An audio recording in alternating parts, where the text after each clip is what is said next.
Welcome to the Manitoba Ag Days podcast, where we hear from some of the most relevant, up-to-date, informational speakers in our industry. In episode 31, David Yee, VP Operations at Pammi, tells his story, Star Wars and Star Trek, how precision ag may land in the farm of the future. So thank you very much. I want to extend my appreciation to the province of Manitoba and getting me to come here and speak. I just wanted to start out a little bit by just talking a little bit about the theme itself. And what we're going to do today is I'm going to try to move you through just introducing a little bit of Pammi. I want to talk a little bit about the elevator pitch of Pammi themselves. I want to introduce a concept to you about what I think is actually happening in the marketplace right now in terms of technology and agriculture.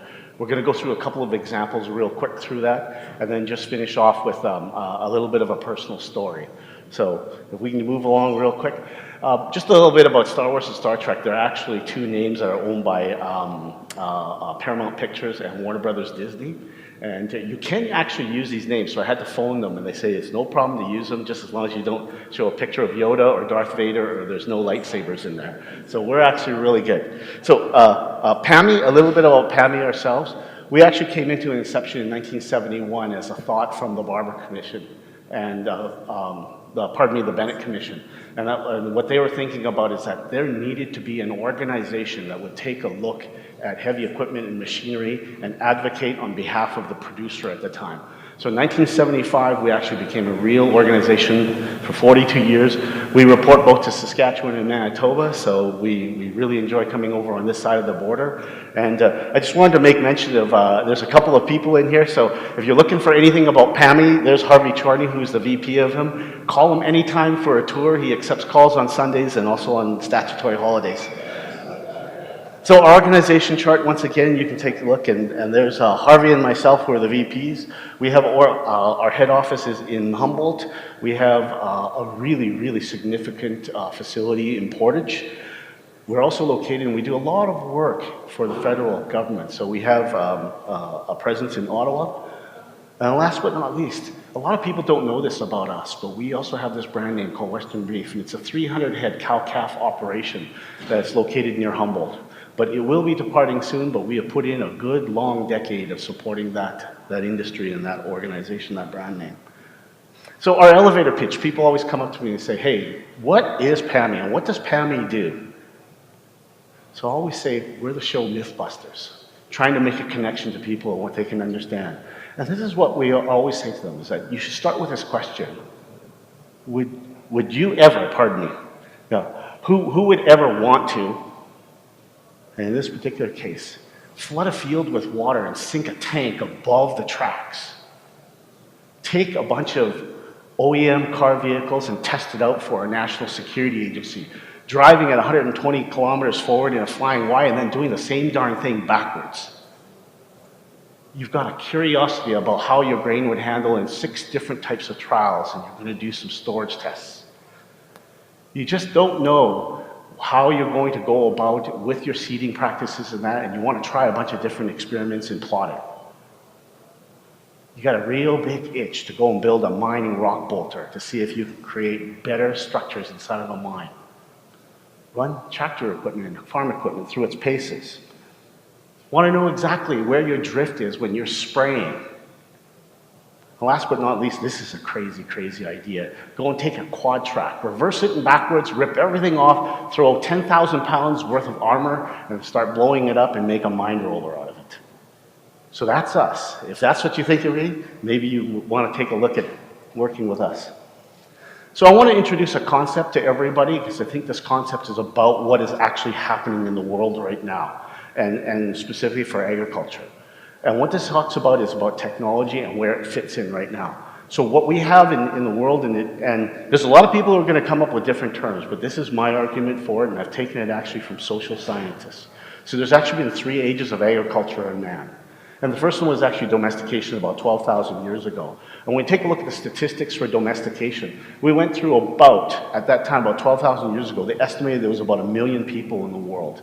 And through domestication, we went up to 599 million, which took us to 1786.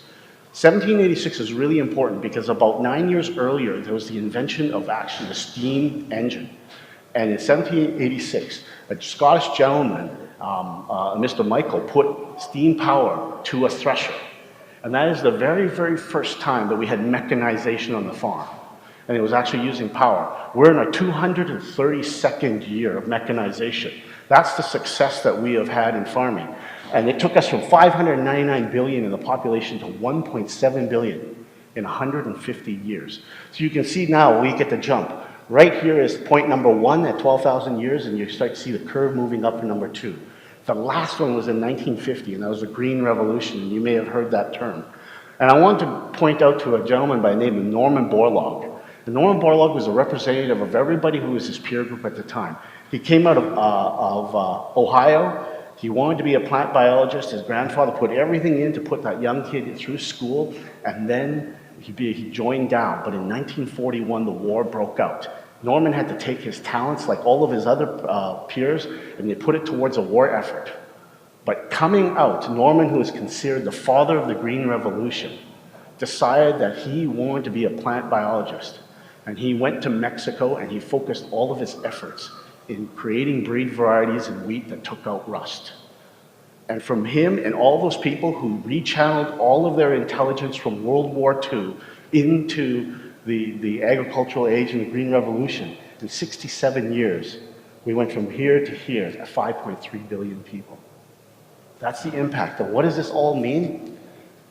We hear all of these terms out there. Digital ag, digital farming, precision ag, precision farming. One of the crazy ones I've heard is techronomy, so technology meets agronomy. And you can see the image there of a plant sitting on top of a computer chip. But it's really about this in my mind. It's agriculture 4.0. And I think that's what we're sitting at. With these technologies, we're sitting on the fourth age of agriculture. And that's about where big data and big iron collide. And that's an important concept I want everybody, because that's what we're going to be talking about as we go through this thing. So what is the offer from 4.0? And this is what it is. It's resolution. From your field, from a high 10,000-foot view, all the way down to your field, to the individual plant, tighter and tighter resolution. The things that you want to do, the way that you want to be a producer, the way that you want to be able to control everything in agriculture is getting right down to the plant level. And where are the opportunities? It's the same thing you'll see in every marketing thing. What do we want? We want speed, productivity, we want yield, we want to reduce costs, we want more accuracy, and ultimately, we want profit. So it hasn't really changed, but Agriculture 4.0 really has to focus in on this. And there's just a little side story about it. There has been a ton of money that has gone in the venture capital markets towards this particular area. You'll see Silicon Valley and lots of technology companies have been throwing in literally hundreds of millions in the last 3 years. And the ones who fail forget about all of this stuff. They forget about making sure that this happens for the producers. And the ones who succeed the most, this is what they hit. They help the customer and the producer manage risk. Because this thing is about risk every single day. Anybody who's a producer knows that. It's about risk, risk, risk. And they help them, and they augment the producer to make better informed decisions. So here's another look at this thing. I apologize, I didn't know the screen would be so bad. But what this is that this is about the venture capital markets. This is New York and Toronto and how they put this thing. They say that actually estimated inside the precision ag market, it's about $245 billion of opportunity. So you can see why people are getting lit up, why they want to come in, why these technologies are pushing towards us. And if you take a look at these three columns, the first ones here, we're talking about those total air available markets, what they call as the 4 R's. Right source, right place, right time, and right amount. So once again, going back to it, resolution, precision, delivering it right to the plant. And the emerging technologies that we're seeing right now, machine vision, the big data pipeline, I mean, everybody's heard about that one too, but it's getting to a lower and deeper level now, predictive analytics and artificial intelligence. So it's starting to think like people, and we're going into machine learning. So what you can do is not only can you tell it what to do, but you can set it on a course, and you can set it on a paradigm in which it starts to begin to learn on its own. And it's all driven by this. So really important. You take Agriculture 4.0, which I'm talking about, and you pick the other one in sensors. That's what has been driving everything that you can see. And how can we prove it? Right now in everyday life. We don't even have to talk about ag, everyday life. This is a current watch company coming out right now. And what they're doing is they're developing a watch that actually displays things onto your hands. So you don't have to look in a meeting and look at that and the people go, ooh, boy, that guy wants to get the heck out of here. You can just tap it and they'll show the time. But it'll show other things on your arm too, like texts and messages that you're receiving from people. Anybody ever see any of these things? So this is the new Wilson football. It'll tell you whether you're going to be a quarterback for the Blue Bombers or not. Because it'll tell you whether your spiral sucks and the speed that you throw the ball and the arc that you put the ball up in the air. This one down here in the bottom left-hand corner, and let's see if we get that. That is that really annoying hockey puck that the NHL was using that put that annoying purple stripe on. So it was sensor-based, and you can see them had cut it away. These ones, this one came from my daughter up there in the top right hand. That's Nestle and L'Oreal. And this is really weird because it's part of a sensor group that is trying to make a grip in social media using crowdsourcing or crowdfunding types of technologies. And what that does is that this is a bra. And every time the bra unhooks, it says, Mary unhooked her bra. Breast cancer awareness is really, really important. Don't forget to go and check yourself out. So it's a really unusual way of using sensors. And this one here, this is the diffuse dress. This is one of the most technologically advanced pieces of equipment you'll ever run into. And what this is it's developed in Japan, and for the wearer, it changes colors based on the contaminants that the person is walking through. Too much CO2, too much sulfur, anything that is poisonous to the human being. It'll detect it and change colors. And last but not least, this is Ringly. And what this is that I think this one actually has a chance in the marketplace. And it's a ring for women. It's being picked up, and people like De Beers are really looking at this technology very importantly. And what they're saying is that women don't like to carry their smartphones out when they're in a, I guess you could call it a nice event. And so they're designing these rings, and even high-value gem rings, in which what they'll do is they'll give 3 different signals. To the bottom of your finger if you're getting a phone call, to the side if you're getting a text, and then to another side if you're getting Instagram or whatever you program it to. So it tells you what's happening to your phone, and it's attached to you. So these sensors are coming to us, and they're coming to us in everyday life. It's not just what's hitting in the field. This is the concept that comes from it. 1 trillion sensors in our world by 2020. This is an estimate being put out by Packard right now and a couple of other companies. We're not on strike for that yet. We're going to probably fall short of the mark according to the IEEE, which is the World Congress that dictates sensors and is actually it's sort of its world forum. But we're getting really, really close. And when we talk about some of the things that are actually happening in equipment in agriculture, here's what I call the tail of the tape in the OEM. And I just picked the combine class. But we're getting a lot of these objects going and landing inside of the cabs of equipment. And when you take a look at those 3 brands, and more importantly, those 3 brands in terms of their recent Class 9 offerings, fundamentally, nothing changed mechanically. That's really important. Nothing changed mechanically. Yes, horsepower went up, but that's not a fundamental change in mechanics to me. What they did do was they added a bunch of sensors, and they added a bunch of what they call secondary and ancillary value into the machines. And then they thought it was okay to charge the producers for that. And we'll have to see how the marketplace responds. Current Class 9 machines contain over 200 sensors. Some of them are pushing up to 300 sensors in there. I want to talk a little bit about some of the technologies in here. And I want to apologize to everybody. I'm not going to talk about current technologies. There's a lot of people who are already in, and you can go to the show and you can see a lot of things that are being made available to you. I'm really interested to present to you about how technology is coming to us from really, really far reaches. And some of them is a little bit shorter, I'd say within a 5-year window, but some of these are within the next decade. And this one is really amazing. This is Pat Schnabel, University of Iowa. And what Pat has done is that he 3D printed a computer circuit on a block. And then he and his team figured out a way in which they could take ordinary tape, put it over the 3D block, and peel it off, and what's stuck onto the tape? The actual printed circuit, along with all of the functions. And those circuits, what they call is wearable tattoos, sensor tape, and they're placing it underneath plants. And with the plants and the tattoos that you can see that's right in there, what it does is it looks at what we call, and I'm going to try to relate this to people, it's like the pores on your skin. And in plants, it's called the stomata. And being able to put sensors on the stomata, you can tell what is being expelled in there. So the first thing Pat wanted to do is he says, is there respiration? Is there enough moisture? Can I tell if there's drought conditions that are affecting my plant? They've done this. There's 3-year trials. This is the final year in which they're going full field scale, folks.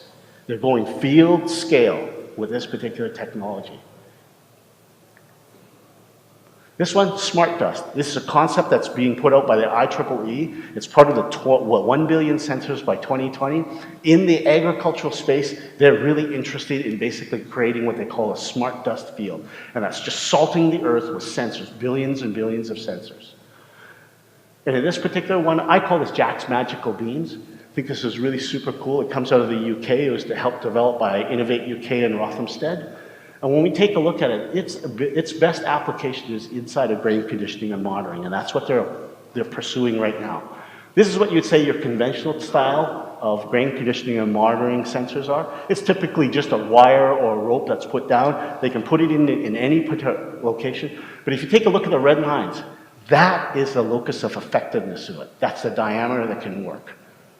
What these guys want to do, RF Mod out of the UK, is they want us to go and take these magical beans, toss them into an auger at odd periods of time, salt the entire bin, and put sensors every single inch and everywhere they can in a strategic and non-uniform distribution.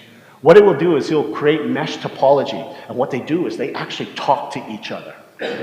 And they tell each other whether there's humidity, what's the temperature, if there is actually movement, if there's CO2. CO2 is really important because when pests eat things, they emit CO2. So you can tell right from the CO2 readings you've been whether you've got insects or you've got mice inside of that. And if you take a look over here on the right-hand side, take a look at how small those sensors that they have put in. They're ultra, ultra tiny. That's the reason why they can get it into that profile. This thing's supposed to last 2 years on its battery. And it's currently, right now, in the UK in full tests in bins. Automated disease detection. 2 young ladies that I met over in Wales and Scotland, and one's from Spain. And what they're doing is that they're interested in catching and detecting the spores when they become motile. And these are devices that go in situ or right into the ground, and they're looking for this. And the instant those spores move, they're going to alert you onto your smartphone. Consider spraying now. And what they'll also do is they'll actually give you a spread of the map on the motility and how fast it's coming up in all the areas of your farmland. E-tongues, e-noses. They're both actually mature technologies. But this one's, I find this is a lot of fun. There was an incident in Saskatchewan this past year in which a herd on Crown land died. You might have actually read about it in Western Producer. And what the cattle were was there was quite dry conditions, and they headed to a lake that was sulfate rich. Within a couple of hours, a significant portion of the herd was put down. They were lost. The University of Houston has been working on this technology for a long time. Texas has a serious problem in the panhandle with sulfate-rich water. It's a real issue for them. And what they've designed is they've designed e-tongue sensors. And I'm sorry this one you can't see just from that, but it looks like it, and they're made of titanium, and they're a plug. And what they've been doing now with the smaller ones that they've developed, which is version 2 in there, is they inject the sensor on either side of the cow's tongue. And then whatever they ingest, they can detect. And they can detect sulfate, water. They can even see the quality of the feed and see things like potassium. And they just have to redesign the sensors for whatever they're looking for.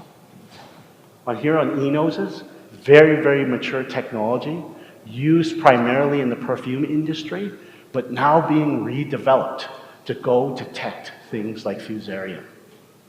Because it's that fine. They can really trace down to that level. And this is all inside of a class called microfluidics. And microfluidics, you're going to see a lot more of that in your everyday life because there's going to be more and more devices in the next 10 years that are going to be really focused on the human being and the sweat and the secretion and the things that we give off. And what they do is they detect conditions for you.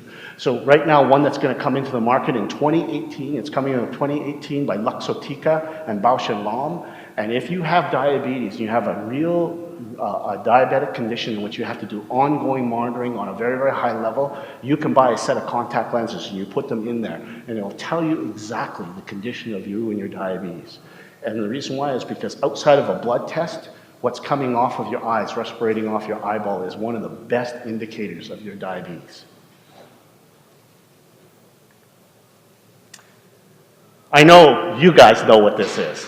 So what is this? Somebody's got to say this out. Rockstar Games, that's exactly it. So what's Rockstar Games all about and what's so important about these guys? They own these two properties. How does this matter to especially people in ag and just people in general? Well, these two properties, they actually look like this. Rockstar Games for the auto side of the business, for every single BlackBerry QNX vehicle, every Waymo, every Google car, every autonomous vehicle that you see, right now what's happening is about 1,000 to 10,000 kilometers are being put inside of simulation games to test all of the software inside of autonomous function. They can hyper-simulate inside of those worlds.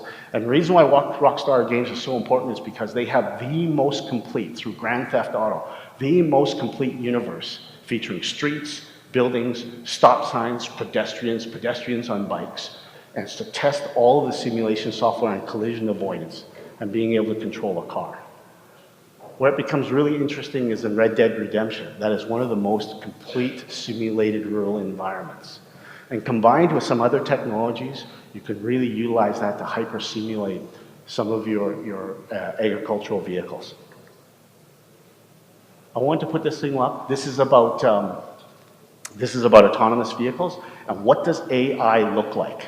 So this is one of the platforms that are out there. This is Nvidia BB8.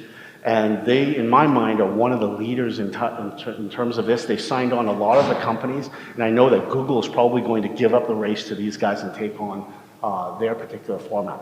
But if you take a look at what they do, drop a pebble into a water, see the ripples go out. This is what this concept is. This is LiDAR. This is LiDAR, and it keeps on shooting that out. And they also have sensors, be able to see the lanes, and once it detects an object, it creates a form factor, a cube, and says, don't crash into that cube. And then what it wants to do is it wants to understand and identify what's in the cube. So it looks at the edges. It looks at the edges and it says, what is that? So the edges of a car is different from the edges of a pedestrian who's walking. So if you can imagine for myself, if I take one step, I have a different profile in here compared to a pedestrian that's standing. And they say that's how people learn. That's how they focus, and that's how they determine and make decisions on mobility inside of the world in autonomous function. So they're focusing in on the edges, and what they're doing is that they're doing very little programming. They're just putting down the base programming, and then they're just driving and hyper-simulating in Rockstar Games and Grand Theft Auto thousands and thousands and thousands of miles, and then they're also going out on the roads and testing that AI. And every mile and kilometer they drive more and more, it gets smarter and smarter and smarter. And it's teaching that 15-year-old to go get their license at 16. That's basically what NVIDIA is doing. Boy, you know, I've been talking about this stuff for about 10 months, and this one came to me about a year ago, and I wish we all could have been together about 10 months ago, because first thing I would have said to every single one of us is, let's buy shares in this company. And let's go retire. So this is Blue River Technology. They were just purchased by John Deere for $335 million, I believe. And we were watching this, and this got tipped off to me by a very good friend and a colleague of mine, Tom Wolf, who's called at Sprayer Guy, if you guys know him. And he's in our Pammi office too. And he said, man, we should be watching these guys. They're super cool. But they have a really, really fine resolution on machine vision. And that machine vision allows them to figure out, where am I going to spray? And it goes up to speeds of about 7 or 8 miles per hour. And it'll pick out, and they've been working on the lettuce bot. That's where it started, and that's what John Deere has bought. But it's been working on defining those weeds.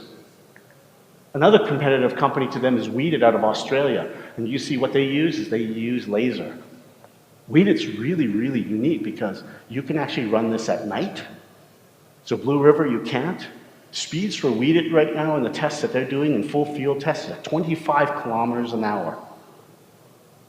And there's an excellent YouTube video that I would suggest everybody to watch when you go in there. So you YouTube Weedit.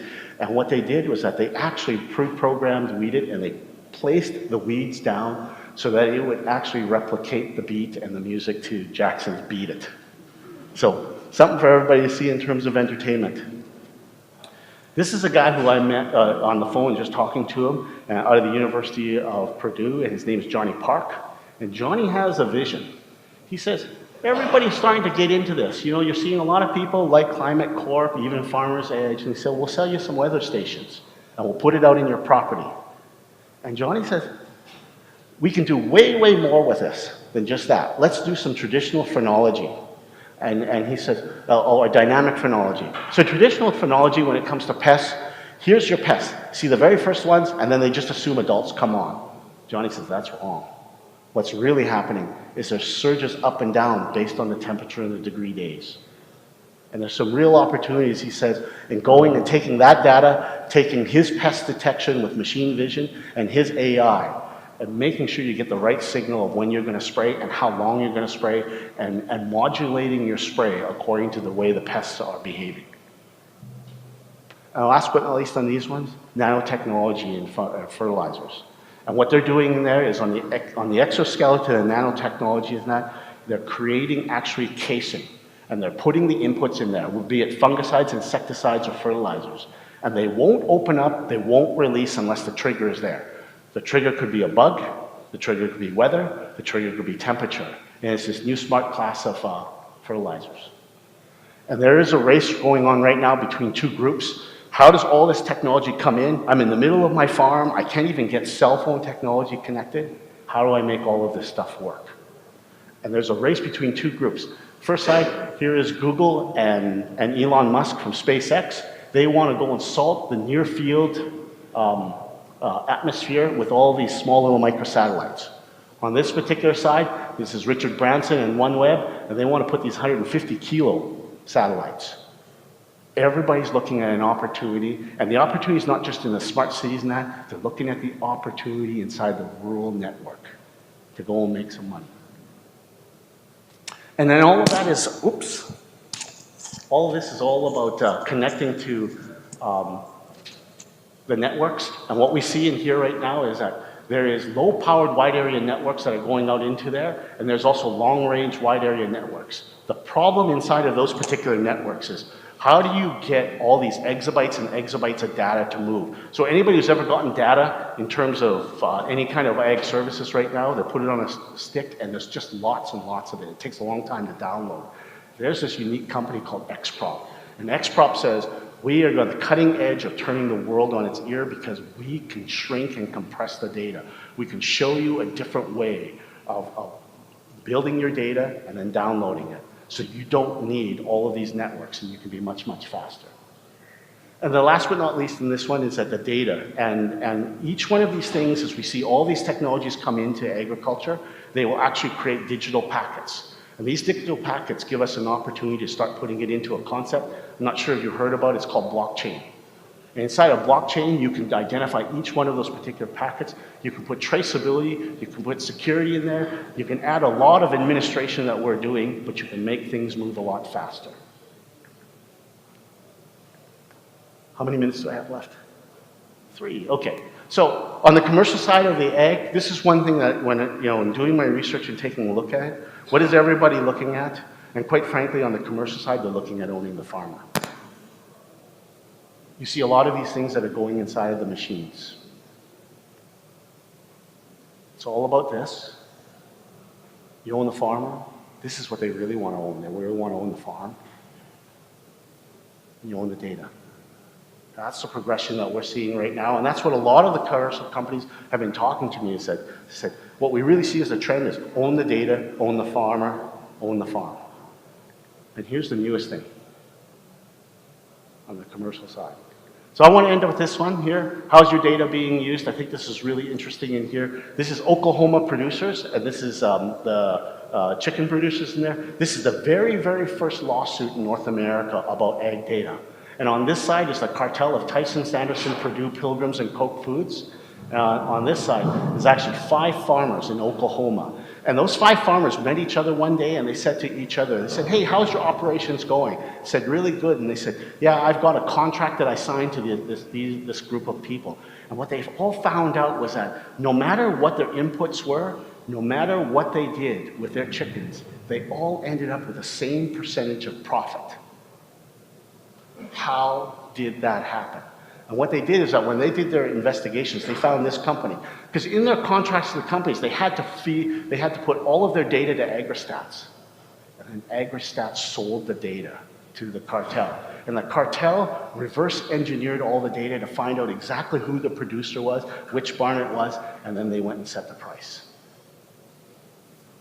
So there's some real interesting things that need to be considered in terms of data and the electronic handshake of how we make partnerships between technologies. And I think that's it. We would have time for questions. Okay, let's end on here. I'm sorry about that. I'll probably have a lot more things, but there's a little bit of a teaser of where I'm at. So if there's any questions? If there's no questions, we will get David to just meet anybody who wants to talk to him personally just outside the doors at the top of the theater so that you can pick his brain and ask him some more details. So thank you very much on behalf of Manitoba Ag Days to David Yee for joining us here in Brandon today.